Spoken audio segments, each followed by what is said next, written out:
वो कौन से भाई चंद्रशेखर आजाद का जो प्रोटेस्ट था 11 फरवरी को लेकर, वो कौन कौन से मुद्दों को लेकर प्रोटेस्ट था, इस बारे में आज हम पूरा जान लेते हैं। कई लोग सोचते हैं कि ओनली यूजीसी को लेकर ये जो 11 फरवरी का दिल्ली के अंदर जो प्रोटेस्ट किया गया वो यूजीसी को लेकर था। यूजीसी को लेकर तो था ही था, इसके अलावा और भी भाई चंद्रशेखर आजाद ने काफी मांगे उठाई हैं। उन मांगों को हम आपके सामने बताना चाहेंगे। सबसे पहले तो भाई चंद्रशेखर आजाद के दो नारे बड़े बुलंद थे। एक नारा तो भाई चंद्रशेखर आजाद का कि मंडल की मांगे अधूरी हैं, जाति जनगणना जरूरी है। दूसरी बैकलॉग के जो पद है उनको पूरे पूरे भरो वरना कुर्सी खाली करो, ये भाई चंद्रशेखर आजाद ने इस सरकार को चेताया है। तो पहला जो मुद्दा था भाई चंद्रशेखर आजाद का वो क्या था, वो बता रही है कि केंद्रीय एवं राज्य सरकारों के सभी विभागों में लंबित जो बैकलॉग पदों को विशेष अभियान चलाकर उनको भरा जाए। ये पहला मुद्दा भाई चंद्रशेखर आजाद ने उठाया और संसद के अंदर भी भाई चंद्रशेखर आजाद इन मुद्दों को उठाकर और उसके बाद में जो दिल्ली के अंदर जो प्रोटेस्ट था वहां पर आकर भाई चंद्रशेखर आजाद ने इन मुद्दों को उठाने का काम किया। दूसरा जो था वो भाई चंद्रशेखर आजाद का जो मुद्दा जो लेकर आए थे वो था यूजीसी द्वारा 13 जनवरी 2026 को अधिसूचित उच्च शिक्षा संस्थानों में समानता को बढ़ावा देने वाले विनियम 2026 को बहाल कर लागू कराया जाए। देखिए ये जो तमाम जो यूजीसी कानून ये सरकार लेकर आई और उसके बाद में जो है हटा दिया गया, ये मनसा ये सरकार की किस प्रकार की है वो सभी के सभी लोगों ने देखा। और ये लोग क्या कर रहे हैं कि हम लोग हिंदू राष्ट्र बनाएंगे। अब आप देख लीजिए इनकी क्या मनसा है। हिंदू राष्ट्र बनाने के बाद में क्या ये लोग आपको न्याय देंगे? जब इस देश के अंदर संविधान लागू है उसके बावजूद भी ये लोग न्याय नहीं दे रहे हैं। हमारे ही वोट लेकर बहुजन समाज, गरीब जनता, मुस्लिम समाज के वोट लेकर ये लोग किस प्रकार का खेल खेल रहे हैं। तो आप देखिए इस देश के अंदर संविधान होने के बावजूद भी इन लोगों की मनसा, कितनी गंदी मानसिकता के ये लोग हैं और उसके बाद भी जो है ये ऐसे ऐसे बहुजन समाज को इकट्ठा होना पड़ रहा अपनी मांगों को लेकर, अपने ही वोटों को ठगाकर। और आज ये लोग किस प्रकार दिल्ली के अंदर अपनी आवाज को उठा रहे हैं। तो इस प्रकार ये सरकारें वोटों के टाइम पे तो इतना वो बन जाती है कि हम तो गरीबों के हितैषी हैं, मुस्लिम समाज के हितैषी हैं, हम तो SC ST OBC के हितैषी हैं, सर्व समाज के हितैषी हैं। लेकिन जब वोट हमारे लेकर उसके बाद जब ये सरकारें ताकतों के अंदर आ जाती हैं उसके बाद में आप देखिए कि यूजीसी कानून को एक बार लागू करने के बाद उसके बाद हटा दिया गया। यानी कि ये लोग उच्च शिक्षा संस्थानों के अंदर ये नहीं चाहते कि समानता इन लोगों को मिले, समान अधिकार इन लोगों को मिले। तीसरा जो है वो सर्वांगीण विकास की योजनाएं बनाने हेतु जाति जनगणना कराई जाए। जाति जनगणना ये कब से मुद्दे उठ रहे हैं, विपक्ष की पार्टियों ने भी इस मुद्दे को उठाया कि जाति जनगणना इस देश के अंदर जरूरी है। लेकिन क्या वर्तमान जो सरकार है वो इस बात को सुन रही है कि जाति जनगणना जरूरी है? बिल्कुल भी नहीं। इस देश के अंदर वही लोग राज कर रहे हैं, वही लोग इस देश के अंदर जो देश के संसाधन है उनके ऊपर कब्जा कर रहे हैं। मात्र 15% लोग, बाकी जो लोग हैं वो इस प्रकार से अपनी आवाजों को दिल्ली के अंदर उठा रहे हैं, कभी कहीं रोडों के ऊपर जो है अपनी आवाजों को बुलंद कर रहे हैं। और 15% जो लोग हैं वो आराम से देश के संसाधनों के ऊपर कब्जा करके आराम से ऐसो आराम का जीवन है वो जी रहे हैं। ये आप लोगों को समझना होगा। चौथा जो मुद्दा है वो है निजी क्षेत्र में आरक्षण। भाई चंद्रशेखर आजाद ने मुद्दा उठाया है कि निजी क्षेत्रों के अंदर आरक्षण होना चाहिए, SC ST OBC की व्यवस्था की जाए तथा इसके लिए आरक्षण विधेयक पारित कर उसे संविधान की नवी अनुसूची में शामिल किया जाए। तो यूजीसी कानून को लेकर कितने और भी मुद्दे भाई चंद्रशेखर आजाद ने जो है उठाने की बात कही है।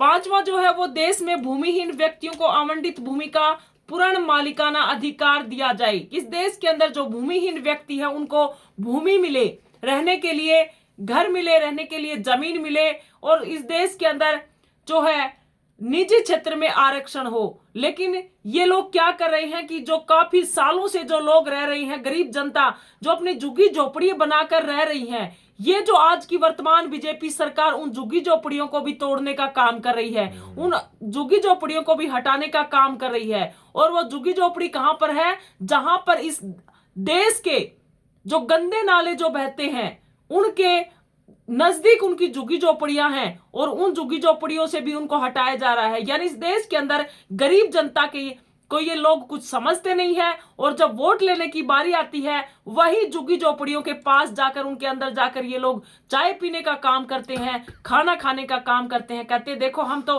किसी प्रकार का भेदभाव नहीं करते, हम तो किसी प्रकार का कोई जातिवाद नहीं करते। लेकिन आप लोग सोचिए, ये जो मुद्दे हैं भाई चंद्रशेखर आजाद ने ऐसे ही थोड़ी उठाए हैं। ये गरीब जनता को ये सुविधाएं मिल नहीं रही, इसी वजह से भाई चंद्रशेखर आजाद ने संसद के अंदर भी इन मुद्दों को उठाया है। और जो है दिल्ली के अंदर भी जो 11 फरवरी को जो प्रोटेस्ट था और 12 फरवरी को बोध गया का जो आंदोलन, बौद्धों का जो आंदोलन था, उसके अंदर भी भाई चंद्रशेखर आजाद ने अपनी आवाज को मुखरता से देश के कोने कोने तक लोगों को पहुंचाया और सरकार के कानों के अंदर ये आवाज पहुंचाई कि बोध गया का जो महाबोधि महाविहार है वो सौंपा जाए।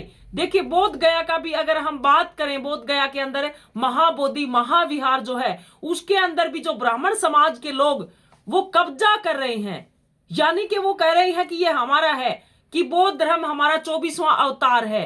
तो इसका मतलब जो गरीब जनता है, जो बौद्ध हैं, जो इस देश के अंदर और धर्मों के जो लोग हैं, उनका इस देश के अंदर कुछ भी नहीं है। मतलब तुम्हारा हिंदू राष्ट्र, तुम्हारा हिंदू धर्म और इस देश के अंदर कुछ भी नहीं है। बस तुम लोगों ने जाति बनाई, लोगों को आपस के अंदर बांटा और इस देश के अंदर जितने संसाधन है उनके ऊपर कब्जा करना तुम लोगों की हमेशा ये नियत रहती है। इस देश के अंदर जो भोली भाले लोग, जिनकी भोली भाली संस्कृति को देख के आप लोगों ने जो ठगा है, वो आज के टाइम में सब लोग जो है वो देख रहे हैं। तुम लोग इनको इतना भोला समझते हुए आपने इनके संसाधनों के ऊपर जो कब्जा किया है, जो यहाँ के जो मूल निवासी है, इस देश के अंदर सभी धर्मों के जो लोग रहते हैं, लेकिन जब मुस्लिमों की बारी आती है, मुस्लिमों के मस्जिदों की बारी आती है, तो कहते हैं कि इसके अंदर शिव जी की मूर्ति है, ये तो शिव जी का मंदिर है, इसके अंदर तो कृष्ण भगवान की मूर्ति है, मस्जिदों के अंदर ये तो कृष्ण भगवान का मंदिर है। तो अगर भगवान ही हो गया तो क्या वो भगवान तुम्हारा ही था?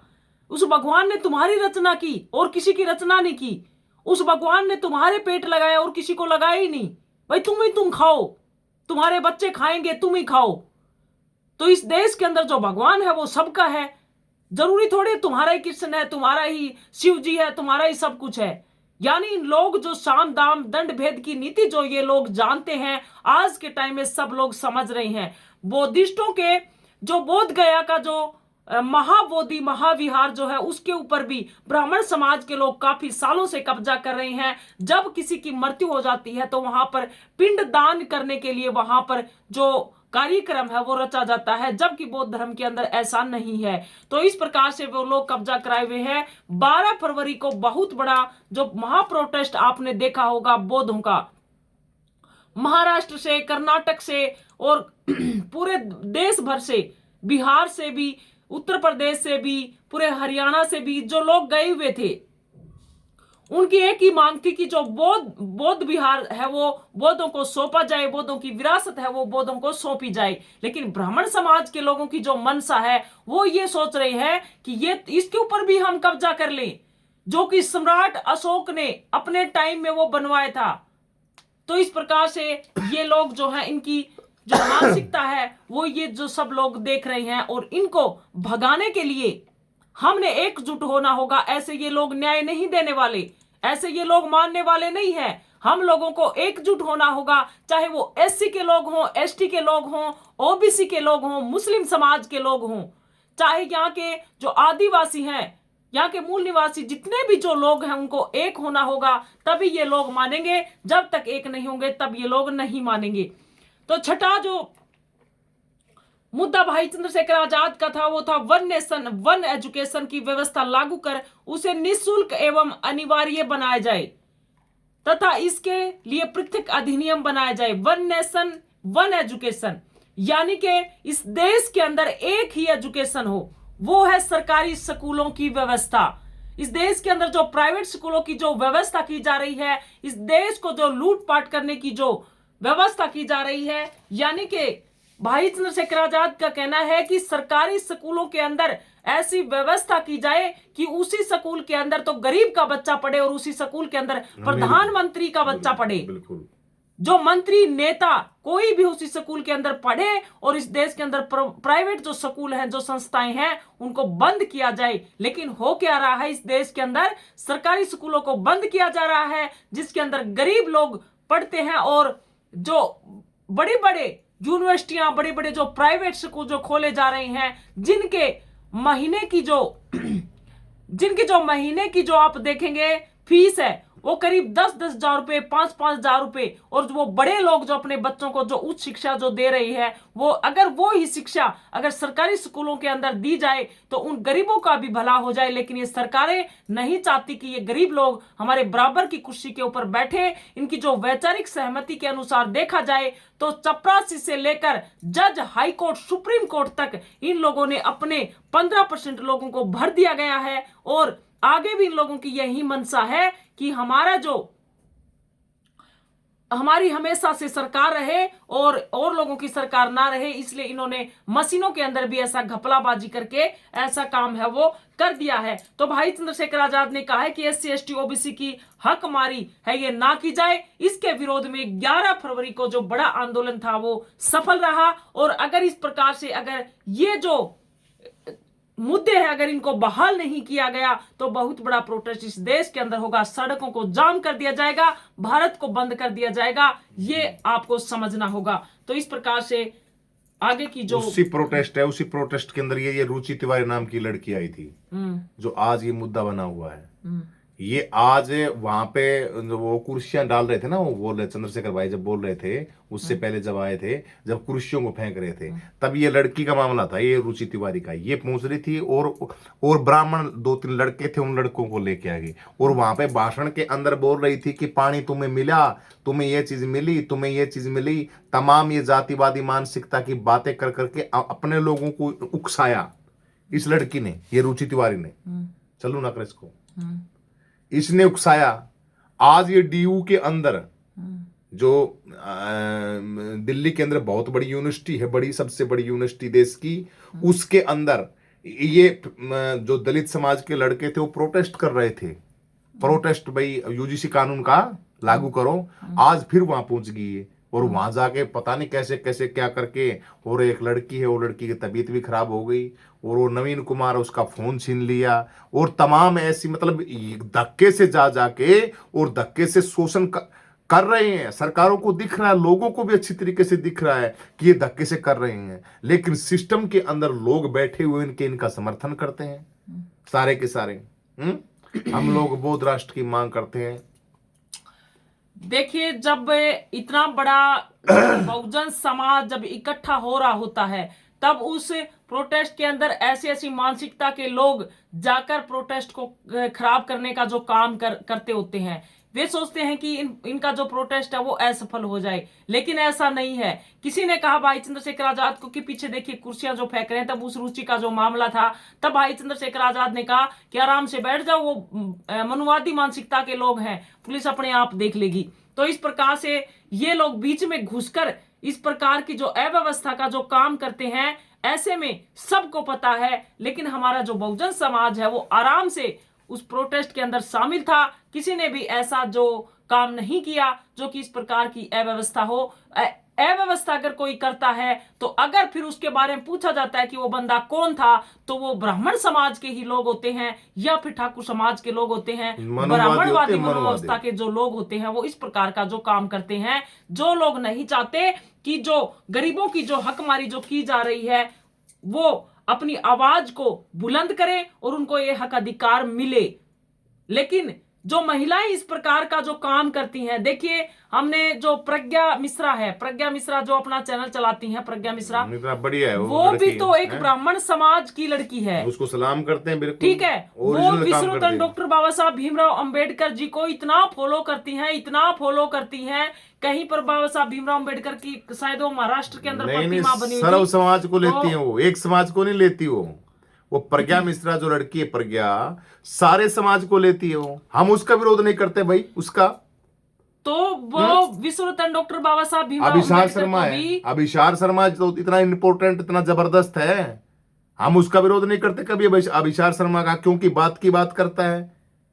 एक और है, काफी बहुत सारे ऐसे हैं जो समाज के अंदर इतना बढ़िया काम करते हैं और उनका काम सराहा जाता है, बिल्कुल लोकतंत्र संविधान की बात करते हैं। वो प्रज्ञा मिश्रा है, वो विश्वरत्न डॉक्टर बाबा साहब भीमराव अंबेडकर को इतना फॉलो करती है क्योंकि उसको पता है कि अगर हमें महिलाओं को अगर आजादी मिली है तो इस महान महापुरुष की वजह से हमें आजादी मिली है। चाहे वो ब्राह्मण समाज की महिला हो, चाहे वो ठाकुर समाज की महिला हो, चाहे वो किसी भी समाज की महिला हो, अगर महिला को आजादी मिली है तो वो मनुस्मृति से नहीं मिली। मनुस्मृति के अंदर तो चाहे बेशक वो मनुस्मृति ब्राह्मणों के हक में हो, लेकिन बाबा साहब भीमराव अंबेडकर के द्वारा, संविधान के द्वारा उनको आजादी मिली है। और जो इस प्रकार की जो महिलाएं जो ये कहती हैं कि हम ब्राह्मण समाज से हैं, हम तुम्हारे ये जो कार्यक्रम जो आप कर रहे हैं इसको हम सफल नहीं होने देंगे, तो इनकी मानसिकता, जो इनके अंदर जो गंदगी जो घुसी हुई है, पहले आप संविधान को पढ़िए, उसके बाद मनुस्मृति को पढ़िए, आपको सब पता लग जाएगा कि आखिर में तुम्हारे जो इतिहास कितने महिलाओं के प्रति सहेते रहे हैं। और विश्वरत्न डॉक्टर बाबा साहब भीमराव अंबेडकर ने और जो तमाम ज्योतिराव फूले, माता सावित्रीबाई फूले ने किस प्रकार से आप लोगों को शिक्षा का अधिकार दिया। अरे आप तो चाहे ब्राह्मण समाज की बेटी हो, आपको तो घर से निकलने का अधिकार नहीं था। चाहे किसी भी समाज की लड़की हो, उसको हमेशा से गुलाम बनाया गया। इस देश के अंदर महिला हमेशा से गुलाम बनी। संविधान की वजह से इस देश के अंदर महिला को आजादी मिली, ये बात समझना होगा। बस,